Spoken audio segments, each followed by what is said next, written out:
The paper was still warm from the stove when Olive Hart threw it across the kitchen table and watched it flutter to the floor like a broken wing. "Another one," she said, and her voice was so quiet, so controlled, that it was more frightening than a scream. "You sent another one, Uncle Gerald." Gerald Hart stood in the doorway of the ranch house kitchen, his broad frame blocking the late afternoon light, his hat pressed to his chest in what Olive had learned to recognize as his performance of remorse. He was not remorseful, he never was. "Olive, be reasonable, reasonable." She turned then, and the fury in her green eyes was the kind that had been building for 3 years, stacking itself like firewood, waiting for the moment the spark would finally be enough to burn the whole pile down. "You have sent 6 men to this door in 3 years, Uncle. 6 men you chose because of this land, because of what Father left me, because every single one of them had an agreement with you before they ever stepped foot on Hart property. You want me married off so you can control my inheritance through a husband who owes you a debt." Gerald's jaw tightened. "Your father wanted you taken care of. My father wanted me to choose." She pressed both palms flat on the table and leaned forward, and in that moment she looked exactly like her father, Thomas Hart, the man who had built this ranch from bare Texas soil with nothing but a mule and a dream. "And I am choosing. I am choosing to refuse every man you send me. I am choosing to run this ranch myself, the way I have been running it for 2 years while you sat in Abilene playing cards and calling it business. And I am choosing to tell you, right now, that if you send one more man to my door with a hat in his hand and a deal in his pocket, I will ride to the county clerk in Caldwell myself and file papers that will make certain you never see a single acre of Hart land again." The silence that followed was the most dangerous kind. Gerald Hart looked at his niece for a long moment, and something shifted behind his eyes. Something cold and calculating that Olive had been watching grow there for years, like a shadow deepening as the sun moved. "You can't run this ranch alone," he said finally. "You know that." "Watch me," she said. He left. But Olive Hart knew, as she picked the letter up from the floor and held it in her shaking hands, that he was not done. Men like Gerald Hart were never done. They simply changed their methods. She had refused every suitor her uncle sent, but she had not yet met the cowboy he did not send. That would happen on a Tuesday, the same way all the most important things in Olive Hart's life had happened, unexpectedly, inconveniently, and in the middle of a crisis. 3 weeks before that Tuesday, in the winter of 1881, the Hart Ranch outside of Caldwell, Kansas, had been limping along on a staff of 3. Old Pete Dawson, who had been with the property since Olive's father was alive, handled what he could, but his right knee had given him serious trouble since a horse rolled on him in October, and he walked with a cane he pretended was just for show. There was also Rosa Mendez, who kept the house and knew more about medicine than most doctors in the county, and a young ranch hand named Charlie Birch who was 17 and good-hearted but inexperienced. It was not enough.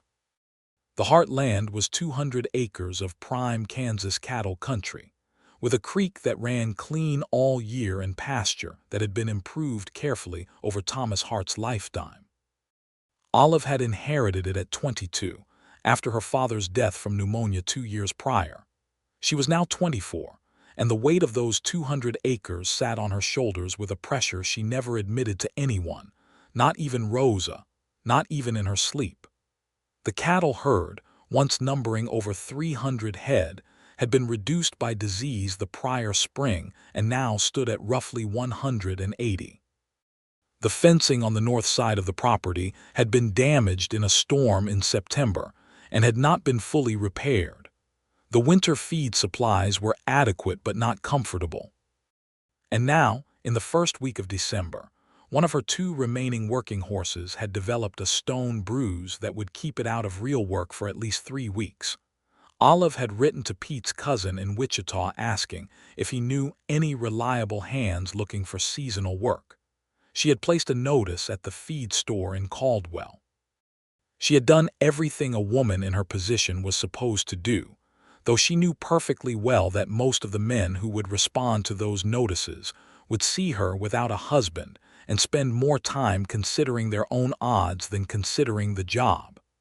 Emmett Bristol arrived on a Tuesday because he had been passing through. He had not been looking for Heartland specifically. He had not been sent by anyone, recommended by anyone, or directed by anyone.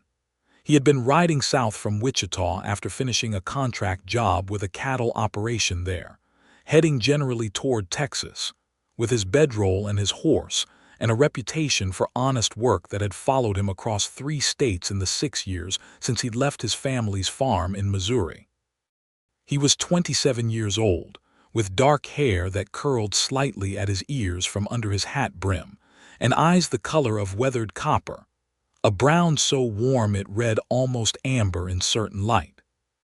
He was tall without being imposing, lean without being slight, and he had the particular kind of quiet that came not from shyness, but from having learned early that careful observation was more useful than constant talking.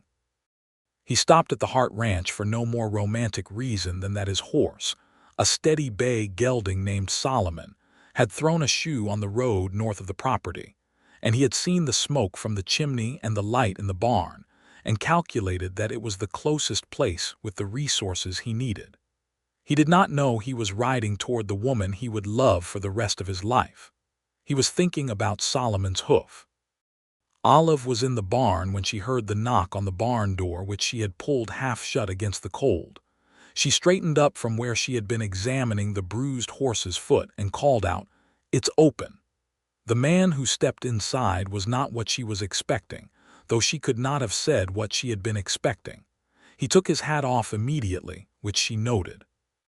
He glanced around the barn with the quick, comprehensive assessment of someone who understood agricultural space, which she also noted. "Sorry to disturb," he said. "My horse threw a shoe about half a mile up the road. I saw your light. I'm not looking for charity, just wondering if you might have a forge I could use or could point me to someone nearby who does." Olive looked at him steadily. "I have a forge," she said. "Pete's the one who uses it, but he's been laid up. Do you know what you're doing with it?" "I do," he said, and there was no boasting in it, just a simple statement of fact. She stepped back and gestured toward the corner of the barn where the forge sat cold and waiting, wood stacked beside it. "Pay for the use of the coal would be appreciated, but I won't turn a man away from honest need in December." He nodded. "That's fair, ma'am, I appreciate it." "Olive Hart," she said. "Emmett Bristol," he said. He did not offer his hand immediately the way some men did, performing gallantry they did not feel. He just met her eyes with a directness that was somehow respectful rather than challenging. She went back to the bruised horse. He went to the forge. For the next half hour they worked in the same space without speaking, which was unusual enough that Olive found herself paying attention to it. Most strangers, most men especially, felt obligated to fill silence with conversation, and that conversation was almost always about her, about the ranch, about whether she was managing all right, in the particular tone that meant they thought she was not. Emmett Bristol said nothing. He built the fire in the forge with the practiced efficiency of someone who had done it 100 times, and when it was ready, he went out to get Solomon. She heard him speaking to the horse outside, low and even, and Solomon, who was notoriously particular about strangers, came in quietly. When he was finished and had paid her honestly for the coal, she walked him to the barn door and noticed, almost against her will, that he paused and looked at the fencing on the north end of the property, visible in the last of the winter light. "That line needs attention," he said. It was not a criticism. It was the simple observation of someone who could not look at a broken fence without cataloging it. "I know," Olive said. "I've been short on hands." He looked at her then, and she braced herself for the offer she had learned to recognize, the soft sell, the suggestion that maybe he could help, maybe he could stick around, phrased in the language of service but carrying underneath it the question of a man taking the measure of something he might want to possess. But Emmett Bristol just said, "I'm sorry to hear it, that's hard." And then he put his hat back on and led Solomon out of the barn, and Olive Hart stood in the doorway and watched him ride away down the road south, and felt something that she would later, privately, describe only as confusion, because she had no framework yet for what it actually was. He came back the next morning. She was carrying feed when she saw him riding in from the road, and she set the bucket down and put her hands on her hips and waited, because she had found that posture useful for communicating that she was not a woman who needed to be approached carefully. "I'm not here to cause trouble," Emmett said, pulling Solomon up a reasonable distance away, which she appreciated. He had a way of not crowding her, physically or otherwise. "I've been thinking about that fence and about what you said. I saw your notice at the feed store in Caldwell 2 weeks back. I don't know why I didn't put it together until I was down the road." Olive looked at him. "The notice was for an experienced hand." "I've been working cattle since I was 16, he said. "Before that, horses and grain. I can shoe, fence, foal, doctor, and drive, and I can do all of it without being told twice. I've got references in Wichita and references in Dodge City if you want to write to them, and I'll wait." She studied him. He let her. "My uncle," she said finally, because she had learned that honesty about her situation was more useful than pretense, "has a habit of sending men to this ranch with an interest in acquiring it through me. If you've spoken to Gerald Hart or anyone connected to him, I need you to tell me now." Something shifted in his expression. Not defensiveness, not offense, but a kind of focused attention, the way a person looks when they understand that a question matters and they want to answer it correctly. "I don't know a Gerald Hart," he said. "I rode through Caldwell yesterday evening and stayed the night at the boarding house on Main Street. This morning I came back because the work needs doing and I need the work. That's the whole of it." Olive was quiet for a long moment. "The pay is $2 a week in your meals," she said. "The bunkhouse is small but dry. Pete Dawson is the senior hand and what he says goes. You'll start with the north fence." "Yes, ma'am," Emmett said. "Don't call me ma'am," she said, and went back to the feed bucket. He started on the north fence that afternoon. Over the following 2 weeks, Olive watched Emmett Bristol the way she watched everything on her ranch, with the careful attention of someone who had learned that the difference between thriving and failing often came down to the details most people did not bother to see. She was watching for the thing she had been trained by experience to expect, the moment when a man stopped seeing the work and started seeing the asset, when his attention began to slide sideways from the task at hand toward the land and the house and the woman who owned them. That moment did not come. What she saw instead was a man who worked with a kind of clean, focused energy that reminded her of her father. He did not do things halfway. The north fence, which she had estimated would take a week, was finished in 4 days because he worked from first light until the cold made it impossible, and then he came in and ate quietly and went to the bunkhouse and slept and got up and did it again. He spoke to Pete with the specific courtesy of someone who understood authority, deferring genuinely on questions about the herd and the land's history and the particular habits of her cattle. He was gentle with the animals in the unself-conscious way that came from real feeling, not performance. He talked to Charlie Birch, who had a gift for admiration, with a patience that made Olive's throat tighten unexpectedly one evening when she heard them through the barn wall, Emmett explaining something about tracking a lame cow's gait while Charlie peppered him with questions. He did not try to talk to Olive. This, she found, was the most startling thing about him. Most men, given the proximity and the situation, would have leveraged every meal, every passing moment, every chance encounter in the yard into an opportunity to demonstrate themselves, to tell her their history, their ambitions, their sense of humor, their opinion of her. Emmett Bristol did not do this. He was pleasant and direct when spoken to. He reported the day's work to her each evening with the efficiency of a man who respected her time. He answered her questions without embellishment and without deflection, but he did not pursue her attention. It was Rosa who named what Olive was feeling before Olive was willing to name it herself. Rosa Mendez was 53 years old, and she had come to the Hart Ranch with Thomas Hart's wife, Olive's mother, and stayed on after she died, and stayed on after Thomas died, and she had no illusions about anything or anyone, which made her the most valuable person on the property. "You watch him," Rosa said one evening in December while they were washing up after supper, the cold pressing dark against the kitchen windows. "I watch everyone who works here," Olive said. "Not like that," Rosa said, and gave her the look that ended arguments. Olive dried a plate with more attention than it required. "He is not what I expected," she said finally. "No," Rosa agreed. "He is not." "I don't know his secrets," Olive said, and there was a real anxiety under it, because she had learned the hard way that everyone who came through that door had a hidden motive of some kind, a trap laid in kindness's clothing.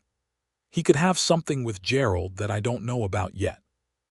Rosa considered this seriously because she was not the kind of woman who dismissed reasonable fear. "You could ask him," she said, "directly.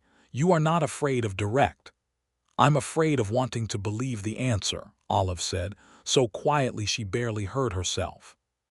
Rosa put down her drying cloth and looked at her niece's face, Thomas's daughter, stubborn and bright and so determined to be untouchable that she had nearly starved her own heart of its nourishment, and said, very gently, "That fear is the most honest thing you have said to me in a year."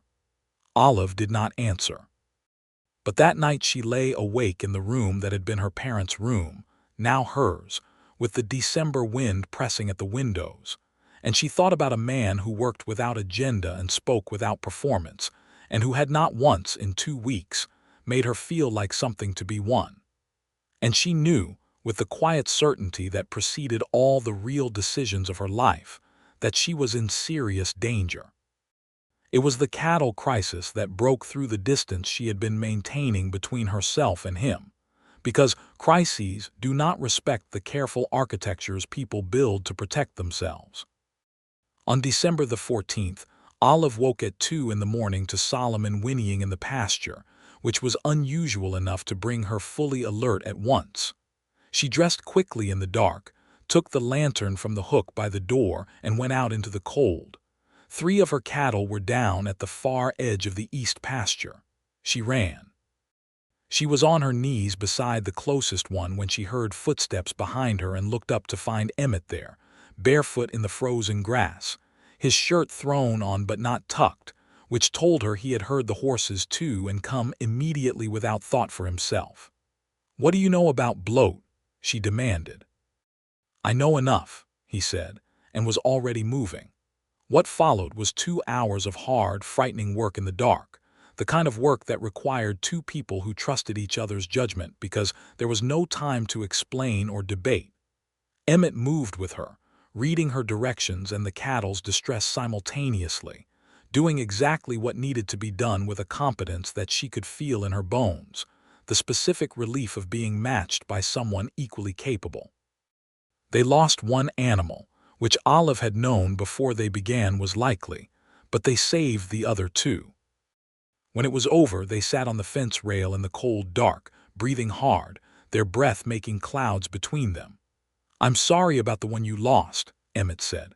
"Thank you," Olive said, and she was not only talking about the condolences. He looked at her. In the lantern light, she could see that he was tired and cold and there was still mud on his forearms from the work, and she thought that she had never seen anyone look less like a performance and more like a real person. "You knew before we started you might lose one," he said. "Yes. You went anyway." "Of course," she said. He was quiet for a moment. "Your father built something real here," he said. "You're building something real here. That matters." Olive looked at him, and the thing that she had been guarding against for 2 weeks moved in her chest like something coming loose from a mooring. "How do you know about my father?" she asked. "Pete talks," Emmett said simply. "He loved your father. It shows in the way he talks about the land." Olive was quiet. "Why are you really here?" she asked, and it was not suspicious exactly. It was more like a woman who needed to hear the truth from a man's own mouth before she could allow herself to trust it. Emmett did not look away. "I told you why," he said. "The work and the wage." "But if you're asking something else," he paused, and she could see him choosing his words with the care of a man who understood that words had weight. "I don't have a hidden motive, Olive. I'm not in league with your uncle. I don't have a stake in your land. I'm a man who's been working cattle for 11 years across 3 states, and I've worked for people who treated the animals badly and the land worse, and I've worked for people who treated both like they mattered. I prefer the second kind. This is the second kind. She held his gaze for a long moment. Pete can have you stay on through the winter, she said, if you want. I want, he said. She climbed down from the fence and went back to the house, and she did not let herself look back, because she had some idea that if she did she would not be able to stop. December deepened into a cold, clear winter, the kind that Kansas does perfectly, with skies so brilliant and transparent that the stars seemed close enough to touch, and the silence at night had a quality like held breath. The Hart Ranch settled into its winter rhythms, and Emmett Bristol settled into his place within those rhythms as though he had been shaped specifically to fill that particular space, which Olive noticed in the way she was beginning to notice everything about him, with a mixture of admiration and alarm. He and Pete had developed a rapport that clearly pleased Pete enormously, because Pete was a man who valued competence above all things and had been without a competent partner for too long. They talked in the evenings sometimes, the two of them on the bunkhouse porch with their coffee, and Olive caught fragments of conversation through the kitchen window. Pete telling stories about Thomas Hart, about the early days of the ranch, about the land's history. Emmett listening with the quality of attention that she was coming to understand was one of the most distinctive things about him. He was genuinely interested in other people's stories. He did not listen as a performance of courtesy while waiting to speak. He actually listened. Charlie Birch had attached himself to Emmett with the loyalty of a young man who had found a mentor he could believe in, and Emmett accepted this responsibility with a care that was touching without being showy. He showed Charlie things. He explained them. He waited for Charlie to understand before moving on. Olive watched all of this and felt her carefully maintained resistance dissolving in the specific way of something that was never truly resistance at all, but rather her own longing turned backward on itself, used as a wall. The moment she stopped pretending to herself came on December the 23rd. She had been up in the loft of the barn, checking the feed supplies, when she lost her balance on the edge of the loft ladder and came down badly, twisting her left ankle sharply. She sat on the barn floor with her teeth clenched and her eyes stinging and refused on principle to make a sound. Emmett was there in less than a minute because he had been in the stall below. "Let me see," he said, and crouched down. She held out her foot, because the pain was significant enough that argument was impractical.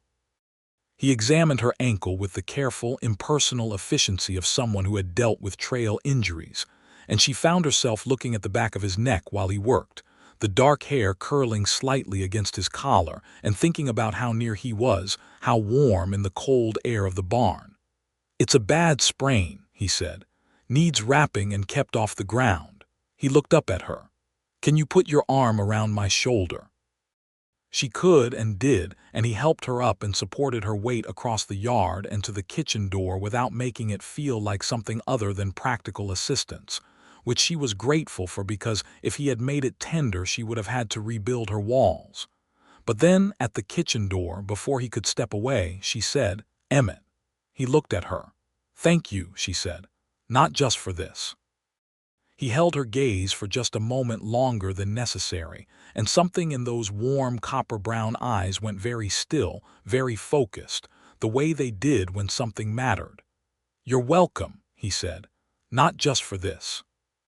Then he stepped back and she went inside, and she leaned against the closed door and pressed her palm flat against her chest where her heart was doing something completely inappropriate for a December afternoon.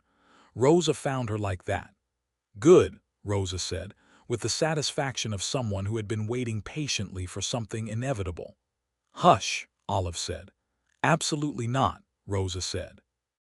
Olive spent the next 3 days off her ankle, which was possibly the most maddening experience of her adult life, because she was a woman who ran toward problems, and the forced stillness made her feel like she was coming apart at the seams. Rosa ordered her to stay in the parlor with her foot elevated.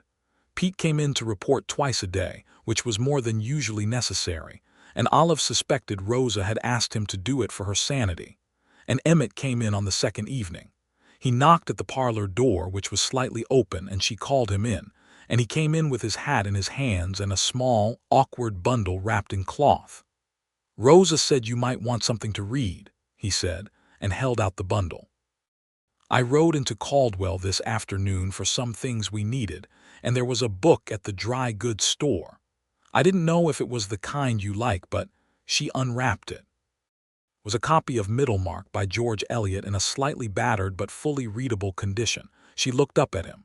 "I've been wanting to read this," she said, and she had mentioned it once to Rosa weeks ago. He shrugged, as though reading his instincts this well was nothing remarkable. "I'll leave you to it," he said. "Emmett," she said. He paused in the doorway. "Sit down," she said. "If you want. There's no rule that says you can't." He looked at the chair across from her settee, the one by the window. He looked at her. Then he sat down and put his hat on his knee, and she opened the book, and they spent the better part of an hour in that room together, Olive reading, Emmett looking out the window at the winter dark, the wood stove clicking and breathing heat, and it was the most comfortable silence Olive Hart had sat in since her father died. When he got up to go, he said simply, "Good night, Olive." "Good night," she said, and watched the door close, and knew with absolute certainty that she was in love with this man, that she had been falling for some time, and that the fall was now complete. Knowing it and knowing what to do with it were, of course, entirely different problems. The difficulty was that Olive Hart had spent 3 years actively refusing men, and that practice had built in her a deep, reflexive skepticism of her own desire. She had taught herself to read every approach, every kind word, every moment of connection as potential strategy, and she could not simply unlearn that because one particular man happened to be different. Or rather, she could not yet fully trust that he was different. The trap, the betrayal, the hidden agenda she had learned to look for did not always announce itself early. And underneath, the strategic fear was the deeper, more personal one, that she might reach for something real and find it wasn't real after all, and that the loss of that would be worse than the loneliness she had learned to live in. She thought about this carefully, the way she thought about all serious problems, sitting with it during the long, quiet hours while her ankle healed, reading Middlemarch and thinking about Dorothea Brooke's terrible choices and her own better instincts and the specific quality of Emmett Bristol's attention, which was like nothing she had encountered before. Gerald Hart reappeared on December the 28th. He rode in on a horse she did not recognize, with 2 men behind him whom she did not know, and the whole configuration of his arrival, the extra horses, the men positioned slightly behind and to either side.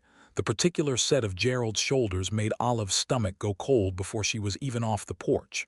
She walked to meet him in the yard. "Gerald," she said. "Olive." He looked at her ankle, which she was still favoring slightly, and a brief calculation passed through his eyes. "I heard you had an accident. I came to check on you." "I'm fine," she said. "You can leave." He looked past her at the barn, at the evidence of recent work. "I see you've taken on a hand," he said. "Who is he? Where did he come from?" "His name and his history are his own business," Olive said, "and mine." One of the men behind Gerald shifted his horse, and Olive noticed it. Emmett had come to the barn door. He was not coming forward, not inserting himself, but he was present and visible, and he was reading the scene with the same careful attention he brought to everything. Gerald's expression did something subtle and unpleasant. "I'd like to meet him," he said. "I'd like you to leave," Olive said. "Those are the only options available." Gerald leaned forward in his saddle. "Olive, I have been patient. I have been patient for a long time. Your father trusted me with your welfare because he knew you were—" "Be very careful," Olive said softly, "about finishing that sentence." Gerald stopped. He sat back. He looked at her with the particular look she had catalogued over years of this, the look of a man reassessing his approach when one avenue was blocked, searching for another. "I have a man I'd like you to meet," he said. "A good man, Daniel Prescott from Wichita. He has a—" "No," Olive said. You haven't heard, no, she said again. Gerald, hear me clearly. I will not be meeting Daniel Prescott. I will not be meeting anyone you send. The answer has been no for 3 years. It is no today, and it will be no tomorrow. If you want a different relationship with me and with this land, come back without the men and the performance, sit at my kitchen table and speak to me honestly about what you actually want. Until you can do that, you are not welcome here. The silence stretched. One of Gerald's men was looking past Olive toward the barn, toward Emmett, measuring. Emmett had not moved. Who is he? Gerald said again, and his voice was quieter now and somehow more dangerous for it. A man I hired, Olive said. That is all. Gerald looked at her for a long moment, and the cold thing she had seen in his eyes the evening she had threatened him with the county clerk was back, and it was sharper now. This isn't over, Olive, he said. I know, she said. It never is with you. He turned his horse and rode out, and his 2 men followed, and Olive watched until they were out of sight down the road, and then she turned and found Emmett standing a few feet behind her. Your uncle, he said. Yes. He has a hidden motive, Emmett said. He has had one since my father died, she said. He wants this land. He's been trying to put a husband here who owes him so he can control the operation through the marriage. Emmett was quiet, thinking. Has he done anything actionable, against the law? Nothing I can prove, Olive said. The men he sent, they made offers, some of them pushed. One of them threatened me in a vague way, which is why Pete sleeps with a rifle now. But Gerald has been careful. Emmett looked at her. He'll be less careful, he said, when his patience runs out. I know that, Olive said. Then we should think about what you do when that happens, he said, and the we was so naturally placed, so entirely unperformed, that Olive felt it go through her like a chord struck in a key she had forgotten existed. We, she said. He met her eyes, and there it was, finally, without the professional courtesy or the careful restraint. A look that was completely honest, that said, without any ambiguity at all, that Emmett Bristol was right where he wanted to be, standing in the cold December yard of Hart Ranch, and that the reason had become much more than work. We, he said. They stood in the cold and looked at each other, and Olive Hart, who had refused every suitor her uncle sent and had spent 3 years building walls against exactly this, felt every one of those walls simply release, quietly and completely, like a fist unclenching. Come inside, she said. We'll talk about it.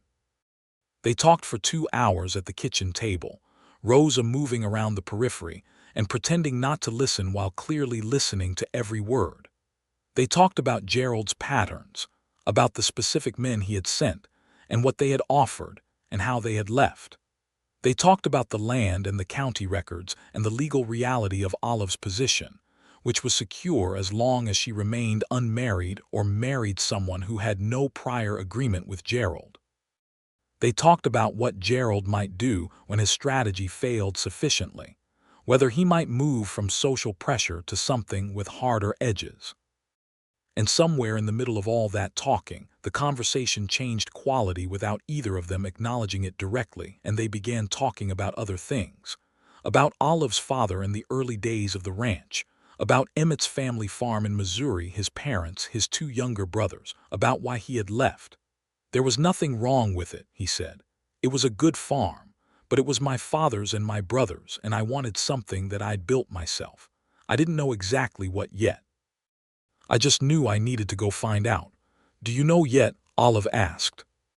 He looked at her across the table, the lamp between them, Rosa's movements having gone suspiciously still at the far end of the room.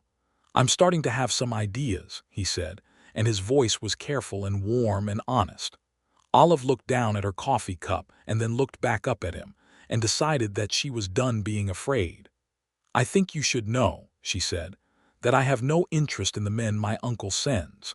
I have no interest in any arrangement that comes through him. But I do, she stopped and started again. I have interest in honesty. I have interest in someone who sees this land and this work in me and doesn't reduce any of those things to their market value. Emmett was very still. I see you, he said. I've been seeing you since the first night in the barn, and it hasn't stopped. Rosa made a small sound in the far corner that she covered immediately with the sound of moving a pot. "Good," Olive said. "I see you too." It was not a declaration exactly. It was more like an agreement, a mutual acknowledgement that something real existed between them and they were both willing to let it exist. And that was enough for now, for tonight, for the last days of December in a cold Kansas winter. But Emmett reached across the table and laid his hand over hers for just a moment, just briefly, warm and real, and that touch went through Olive like light. The new year came in with a cold snap that froze the water in the troughs and forced everyone on the ranch into a higher gear of daily management.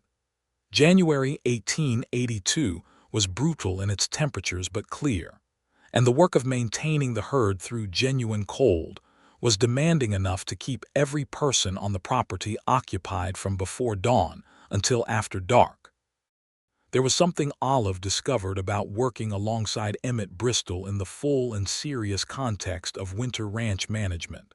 They thought the same way. Not identically, not without disagreement, but at the same register. When she identified a problem, he had often already seen it. When he proposed a solution, her instincts usually confirmed it. They disagreed sometimes, and those disagreements were the productive kind, where both of them came out the other side with a better answer than either had started with. She had never had that before. Not with a hired hand, not with a partner of any kind, not since her father had been alive, and she had been young enough to learn from him.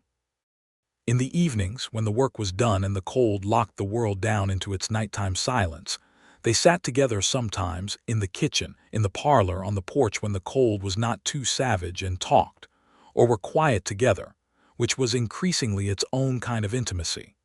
She learned his history in pieces, the way you learn any real person, not all at once, not in a performed presentation, but through the gradual accumulation of details offered in context. He had worked his first cattle drive at 16, made hand on his second. He had spent 3 years in Colorado before moving to Kansas. He had taught himself to read surveying equipment and could map a property accurately. He was good with numbers, better than he advertised. He played a harmonica in the evening sometimes in the bunkhouse, which Charlie found endlessly delightful, and which Olive could hear faintly through the kitchen window if she was quiet and the wind was right. She told him things she had not told anyone since her father died.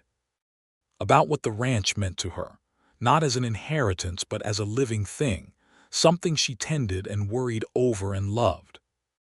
About her mother who had died when Olive was 12, and about the particular shape that grief had carved in her, making her simultaneously more resilient and more guarded. About the 3 years of her uncle's campaign and how it had taught her to read approach and intention with a cynicism that she knew was protective but also sometimes just lonely. "Did you ever consider just leaving?" he asked her once. "Selling, going somewhere else?" "Never," she said immediately. "This is my father's work. My family's work. You don't leave something just because it's hard." He looked at her with the specific expression she had come to love most, the one where his eyes went very warm and still, like something settled deep. "No," he agreed. "You don't." On the 15th of January, Emmett kissed her for the first time. They had been checking the south fence in the afternoon, walking the line together in the cold, their breath making clouds, and she had turned to say something about a post that needed resetting and found him looking at her with that expression, and simply stopped talking. He said, "May I?" She said, "Yes."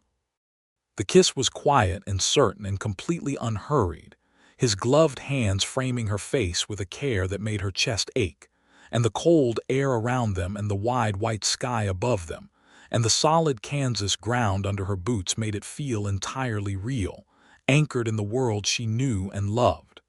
When it ended, she looked at him and said, "That took you long enough." He laughed, which she had heard him do before but not often, and it was a good laugh, real and uncalculated, and she thought she would spend the rest of her life finding excuses to hear it.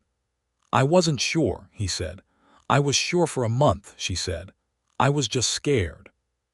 "Was I?" he said, which surprised her, and then did not because he had the courage to be honest about the things that frightened him, which was one of the things she loved about him.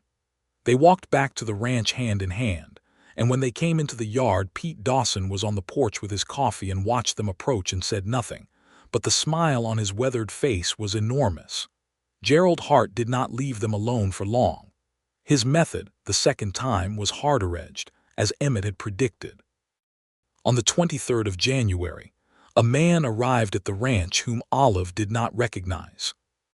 He was well-dressed in a way that was theatrical rather than genuine, and he handed her a legal-looking document that claimed, on paper, to represent a challenge to the title of Hart land based on a debt her father had allegedly owed Gerald at the time of his death. Olive read it twice, standing in the cold in the yard, and then looked up. "Who does this come from?" she said. "Mr. Gerald Hart," the man said. "Who has, as executor of—" "My father had no executor," Olive said. "His will designated me as sole heir and his attorney in Caldwell as the administrator of the estate. There was no debt to Gerald Hart, because Gerald Hart had no financial relationship with my father. My father's accounts are fully documented." She held the paper out. "Take this back." The man did not take it. "Mr. Hart thought you might say that, ma'am. His lawyers in Wichita are prepared to—" "Tell his lawyers in Wichita that my lawyer in Caldwell will be pleased to meet them," Olive said. "Now get off my property." When the man had gone, she went inside and sat at the kitchen table and spread the document out and read it again very carefully. And Emmett came in and read it over her shoulder, and Pete came in from the bunkhouse, and the four of them, including Rosa, spent the evening parsing every word of it. "It's fabricated," Emmett said finally. "There's no specific debt named, no date, no amount. It's designed to frighten rather than to legally compel, but it's a signal." "A signal of what?" Charlie asked from the corner, worried. "That he's escalating," Olive said. "He's done with the soft approach." She wrote to her attorney in Caldwell that evening, a man named Henry Carr who had handled the estate and who she trusted completely. He came out to the ranch 3 days later, read the document, and confirmed what Emmett had said. It was designed to intimidate, not to litigate. There was no credible legal basis for a title challenge. "But he can make your life difficult with nuisance actions if he chooses to," Carr said carefully. "Even without legal merit, these things cost time and money to answer." "I know," Olive said. "What would it take to protect myself completely?" Carr looked at her carefully over his spectacles. "The simplest legal protection for property in your position is marriage," he said, with the discomfort of a man who knew that was not a simple answer. "A husband who holds no prior debt to Gerald Hart and who is legally a co-owner of the property would make a title challenge much more difficult. Not impossible, but significantly harder." The room was quiet. Emmett was sitting across the table, and he was looking at the document, not at her, but the quality of his stillness had changed. After Carr left, Olive and Emmett were alone in the kitchen. She sat across from him and said, "I'm not going to ask you that, to be clear." He looked up. "I'm not going to use you as a legal instrument," she said. "I won't do that to you, and I won't do that to what's between us. My father built this ranch. I will protect it some other way." Emmett was quiet for a long moment. Then he said, "What if I asked you?" Olive stilled. "Not because of the land," he said. "Not because of Gerald Hart or the title challenge or the legal protection. I want to be very clear about that. Those things exist and they're real, but they are not." He stopped. "They are not why?" He looked at her with the full weight of those warm, honest eyes. "I have been in love with you since December," he said. "Probably longer if I'm being truthful. And I know it's fast, and I know you have every reason to be careful about this, and I will wait as long as you need me to wait. But I want you to know that when I do ask, it will not be because of the land." Olive looked at him for a long time. "When you ask," she said slowly, "I will say yes." He looked at her. "Because of you," she said. "Not because of Gerald Hart." The smile that came over his face was unlike any expression she had seen from him before, not the small, controlled smile he used in company. Something that reached all the way to the back of those copper eyes, something that was wonder and relief and joy all together. "Then I'm asking," he said. "Then I'm saying yes," she said. Rosa, who had been entirely too silent in the kitchen doorway, made a sound that she would later deny was crying, and then said that she needed to check on something outside and left the room with suspicious speed. They were married in Caldwell on the 14th of February, 1882, in the small Methodist church on 2nd Street, in a ceremony that was simple and honest and attended by Pete Dawson, who cried visibly and made no apology for it, and Charlie Birch, who had polished his boots to a terrifying shine, and Rosa Mendez, who wore the blue dress she had brought from her home in Mexico City 25 years ago and had saved for important occasions. Henry Carr witnessed the marriage certificate and filed the necessary documents that made Emmett Bristol a co-holder of the Hart land deed, a fact that was sent to Gerald Hart's attorneys in Wichita within the week. Gerald's response came 10 days later, not in the form of another legal document, but in a letter addressed to Olive. She read it at the kitchen table with Emmett beside her, their morning coffee growing cold. The letter was, she thought, perhaps the most honest thing Gerald Hart had ever written to her. It was short. It said that he had underestimated her. It said that he believed she had made a mistake, but that he recognized the decision as finally and completely hers. It said that he would not be pursuing further legal action regarding the property. And then at the very end, in a paragraph that sat there like a stone uncovered after a long rain, it said, "Your father told me in his final weeks that he was sorry for asking me to look after you. He said you didn't need looking after. He said you were the best thing he had ever made, and that the land was in better hands with you than it had ever been in his. I should have listened to that. I have not always been a good man, Olive. But I am telling you this because it is true, and because your father deserved to have been heard." Olive sat with that letter for a long time. She did not cry because she was her father's daughter, and her father's daughter handled grief and grace the same way, quietly internally, with the full weight of them felt and acknowledged. But she let Emmett take her hand where it lay on the table, and she held on. "He's letting it go," Emmett said. "Yes," she said. "How do you feel about that?" She thought about it honestly.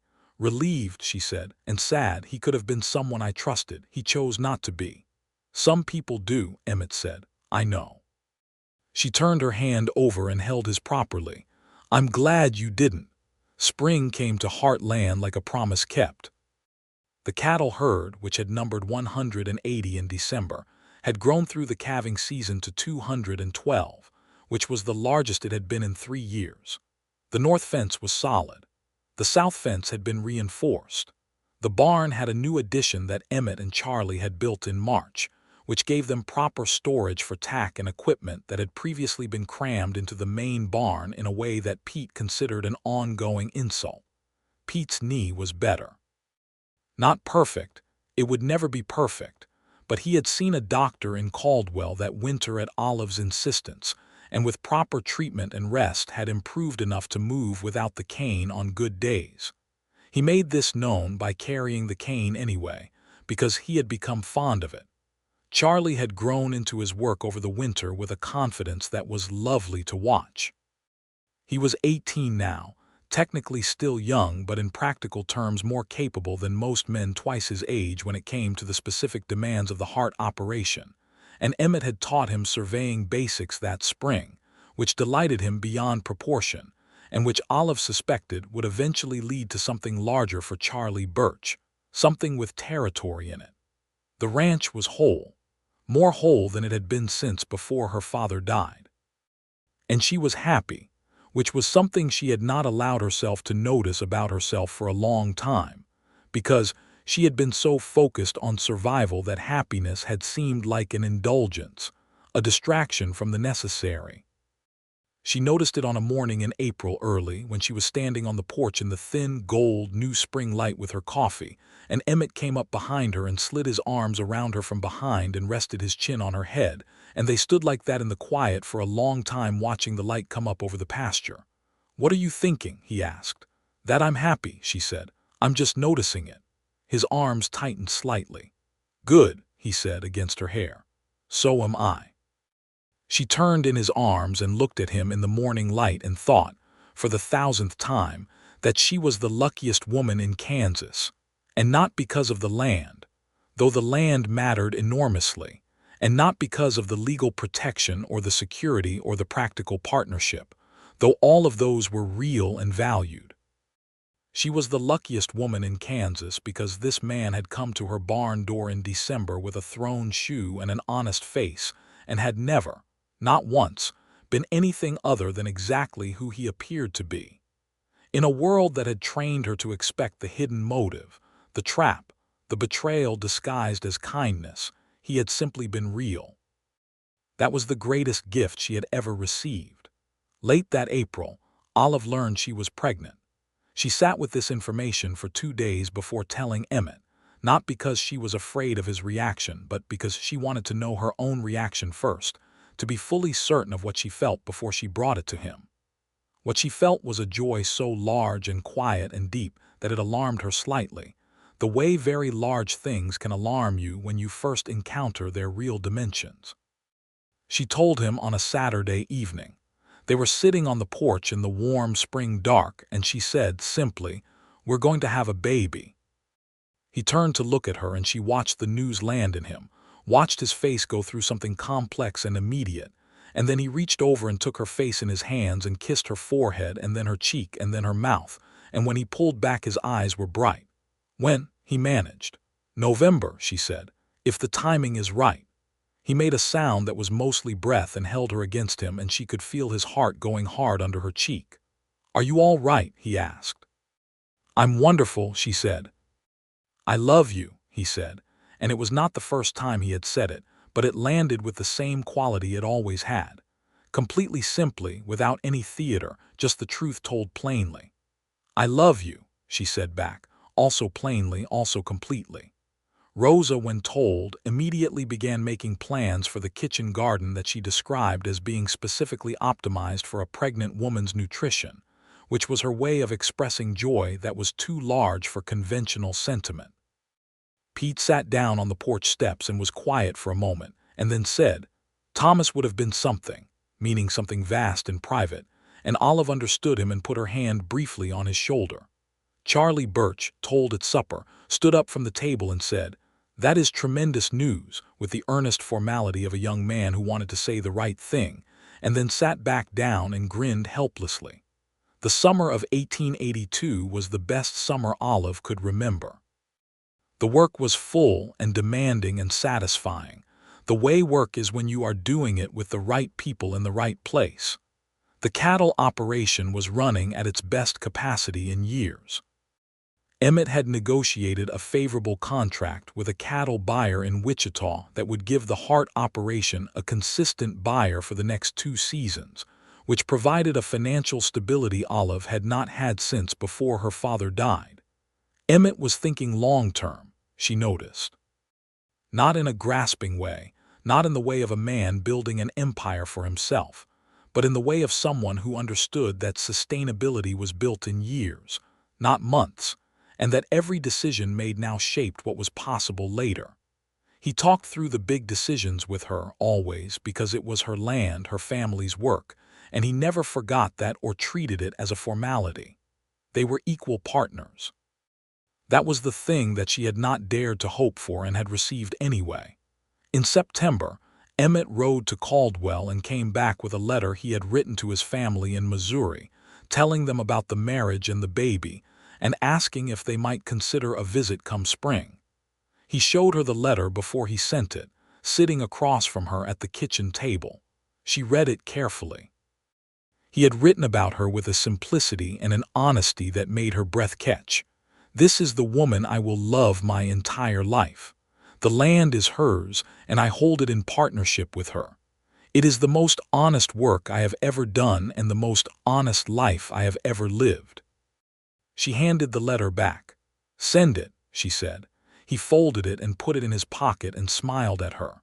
On a cold morning in November, 2 days before the date Rosa had calculated, Olive Hart Bristol's labor began. Rosa was the most competent person in any room she had ever occupied, and this was not a situation that changed that.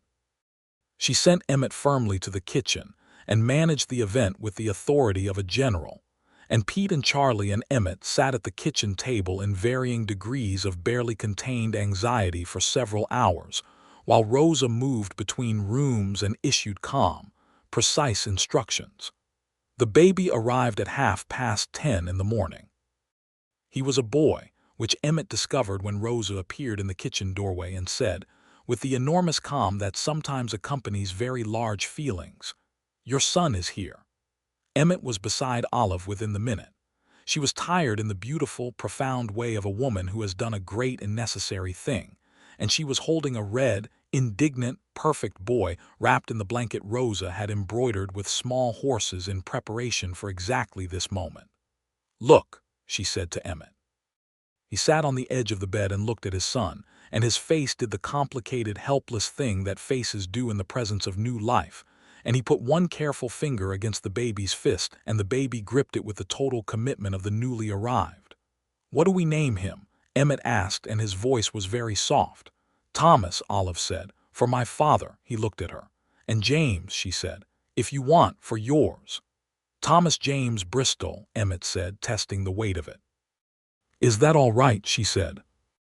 He put his free hand against her face and looked at her, and she saw in his eyes the full and ungovernable scope of what he felt, the love and the gratitude, and the wonder of a man who had come into something larger and truer than he had known to hope for. "That's more than all right," he said. Thomas James Bristol was an opinionated and vigorous infant who made his feelings about the world very clear from the first day, which Rosa said meant he was healthy and Pete said meant he was a Hart, which both of them intended as the highest possible compliment. Winter settled around the ranch again, the second winter Emmett had spent there, but entirely different from the first. The bunkhouse was warm, the cattle were well, the land was sound, the family it housed now was whole. On a cold January evening, Pete Dawson came into the kitchen after supper and stood with his hat in his hands and announced, with the ceremony of someone who had been preparing the words, that he intended to retire in the spring. His knee had told him in terms he could no longer argue with that his working years were behind him, and he had a sister in Wichita who had been asking him to come, and he thought it was time. Olive looked at him across the table for a long moment.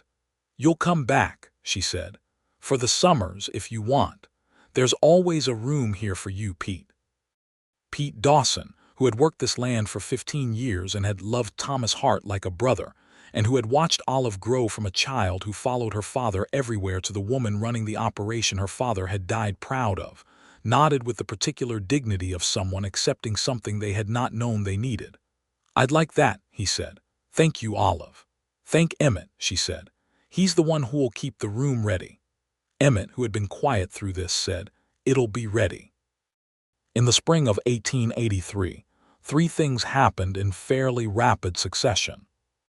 Emmett's parents, Henry and Clara Bristol, arrived from Missouri for a 2-week visit, arriving on the train to Wichita and coming south by wagon, because Henry Bristol at 61 was a man who preferred wagons to trains on principle. They were warm, practical, interested people, and Clara Bristol held Thomas James Bristol on her lap for approximately the first 3 hours of her visit, and declared him the finest child she had seen since her own sons, which Rosa received as a professional compliment. Henry Bristol walked the heartland with Emmett and Olive on the first full day of his visit slowly, with the thorough attention of a man who had spent his life farming, and said very little until they had completed the loop and come back to the yard, at which point he turned to Olive and said, "Your father built something worth protecting." "I know," Olive said. "So does your husband," Henry said. Olive looked at Emmett, who was looking at the pasture, and she saw in his profile the expression of a man exactly where he was meant to be. The second thing that happened in the spring of 1883 was that Charlie Birch received an offer from a surveying firm in Wichita and came to Olive and Emmett to discuss it with the anxious respect of a young man trying to do the right thing by people he cared about. "This is a good opportunity," Olive told him.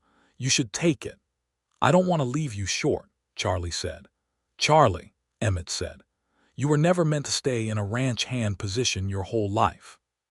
Go and do the thing you're going to be excellent at. Charlie left for Wichita in April, and Olive wrote him a reference letter that was honest and specific, and that she had every reason to believe would serve him well. And she watched him ride down the road with the same mixture of pride and sadness she imagined she would eventually feel watching Thomas James Bristol do the same.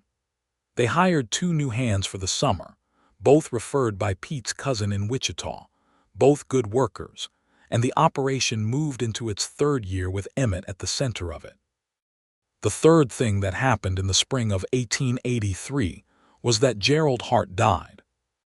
He died in Abilene of a heart attack in March, alone, which was the particular loneliness of a man who had spent his life managing people instead of knowing them. His solicitors in Wichita sent Olive a formal notice, and with it a brief personal letter from Gerald's private effects, addressed to her, sealed, that appeared to have been written some time in the past year. Olive read it alone in the parlor. It was not a long letter. Gerald said that he knew he had been wrong, that what he had called protection was control, that Thomas had been right about her, right about the land, right about most things, that he wished he had been honest sooner, but he hadn't known how, because he had spent so long calculating that he had forgotten how to simply speak. There was grief in the letter, real grief, and regret that had the quality of something that had been sitting with a person for a long time. Olive folded the letter and held it in her lap for a while in the quiet spring afternoon, with the light coming through the parlor windows the same way it had on the day she had thrown the Suitor's letter across the kitchen table, a year and a half ago, in what felt like a different life, though she was the same woman who had stood in that kitchen and chosen herself. She thought about what it cost a person to spend a life calculating instead of connecting. She thought about her father who had not done that, who had built something out of honesty and hard work and love for the land and love for his daughter. She thought about herself, learning slowly how to trust. She thought about Emmett in the barn or the pasture or the kitchen or the dark of their room, present and honest and real. She thought about the suitors Gerald had sent, all 6 of them. The men who had come to her door with arrangements already in place, with interests she could read in their eyes before they spoke, with agendas hidden in their courtesy. And she thought about a man riding south from Wichita on a December afternoon with a thrown shoe and no plan, who had knocked on her barn door and said, honestly, exactly what he needed, and who had turned out to be the most consequential person who would ever come through that door. She had refused every suitor her uncle sent.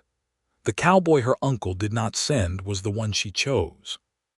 She said a prayer for Gerald Hart, because he had been wrong and difficult and had cost her considerable fear and effort, but he had also been alone, and he had known it, and she was not capable of wishing that on anyone.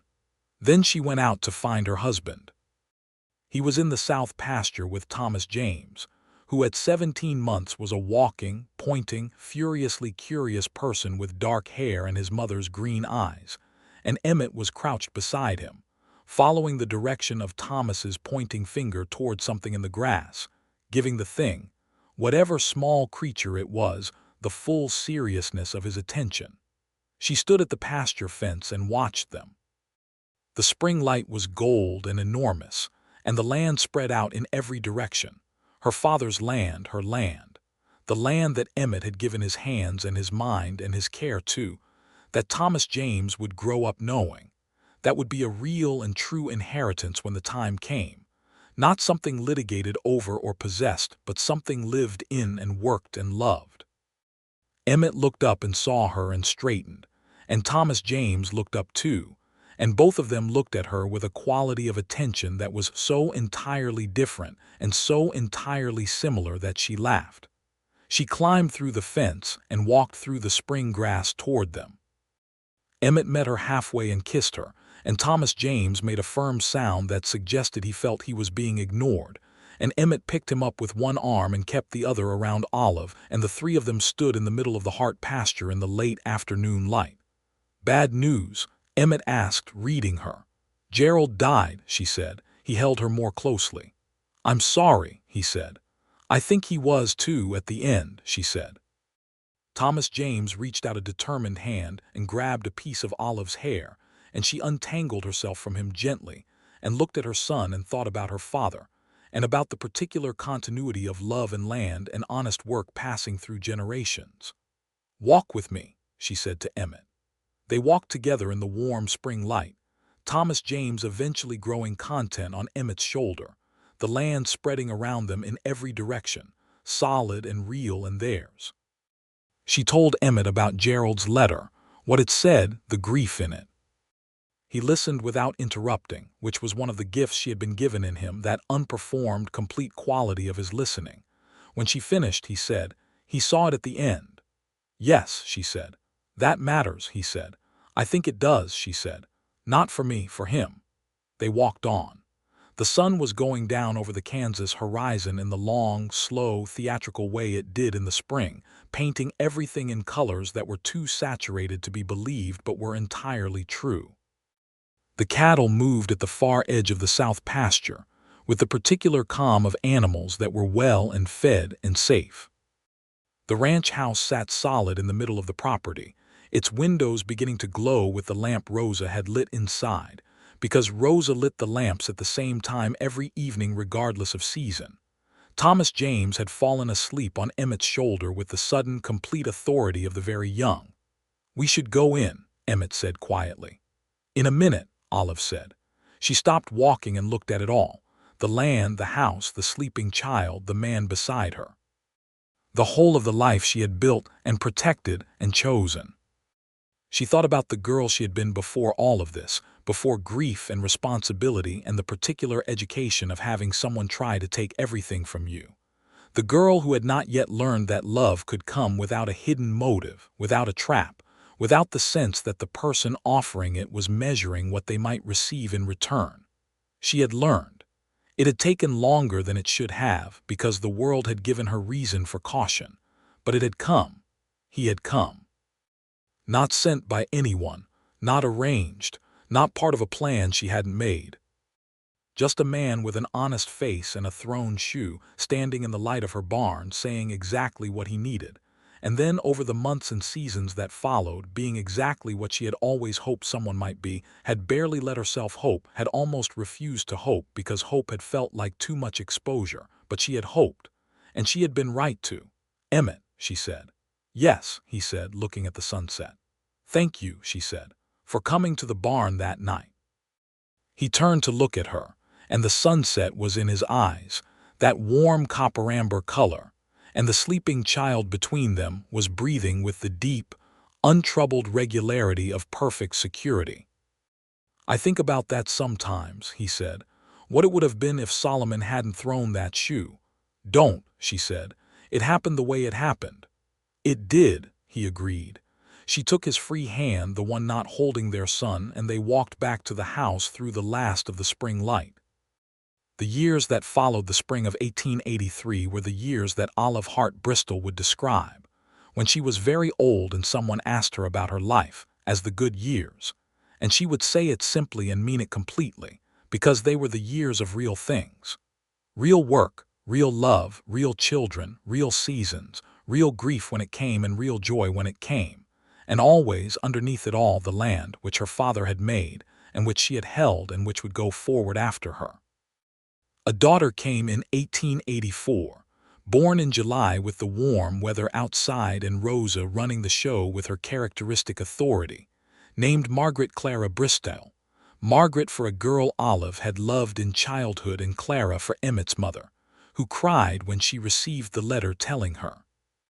Thomas James was too and extremely interested in Margaret for the first week, and then extremely interested in other things, which was fine because Margaret had opinions of her own from the start and was entirely capable of demanding attention without his help.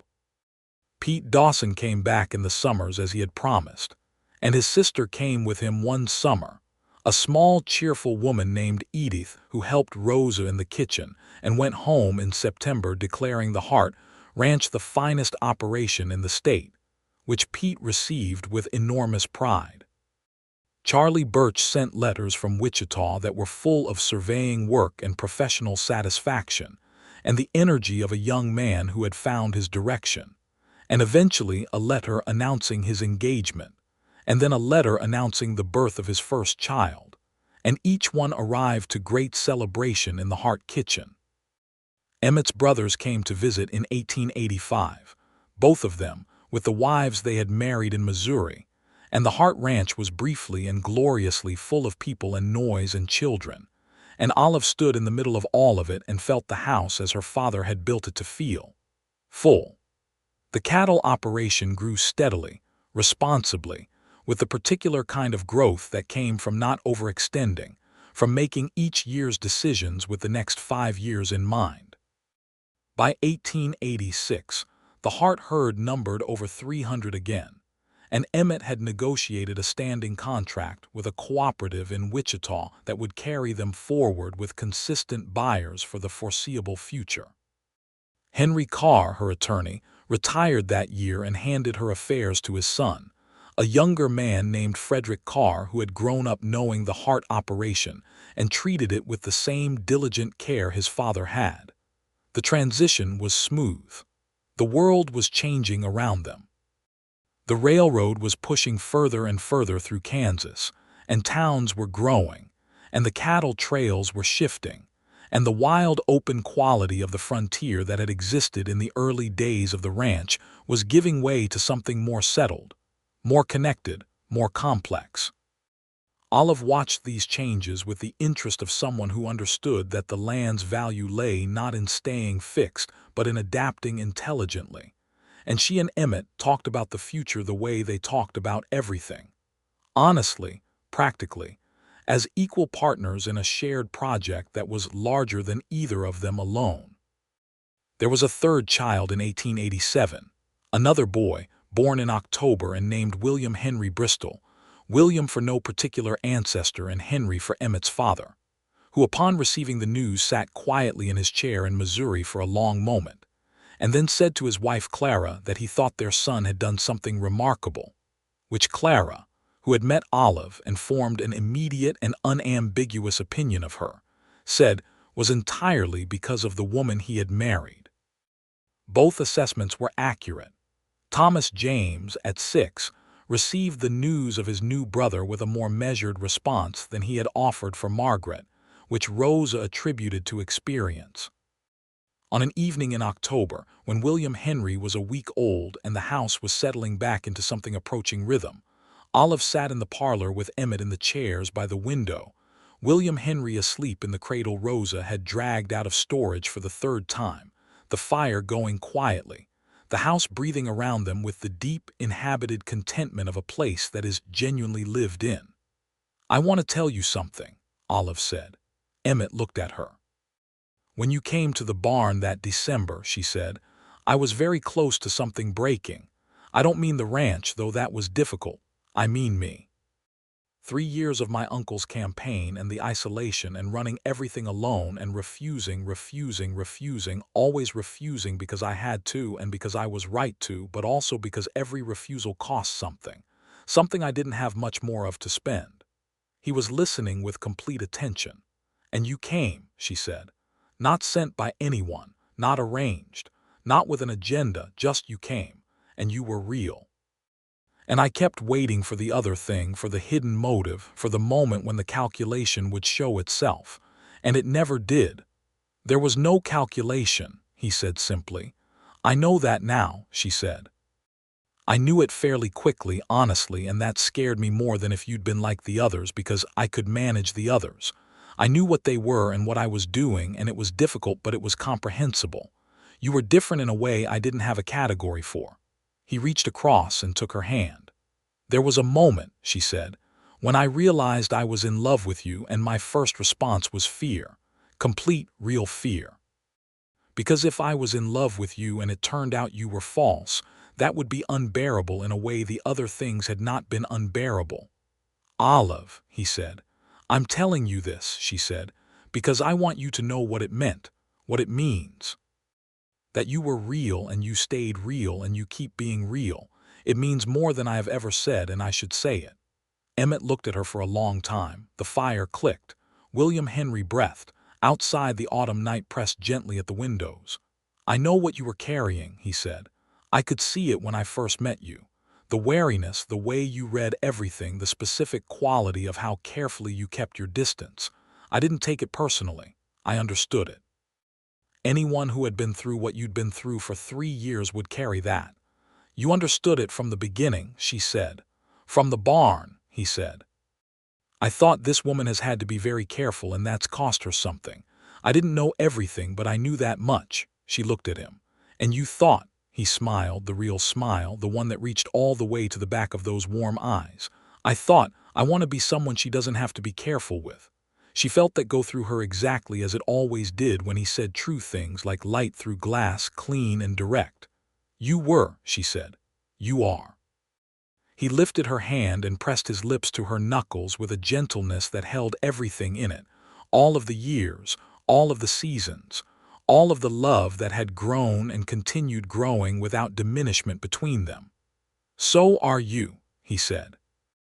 Later, when the house had gone fully quiet and the children were all asleep and Rosa had retired to her room, and the night outside was deep and cold and full of stars, Olive Hart Bristol stood at the parlor window and looked out at the heartland, at the pasture silver in the moonlight, at the barn dark and solid, at the fence lines she could trace even in the dark because she knew them the way she knew her own hands.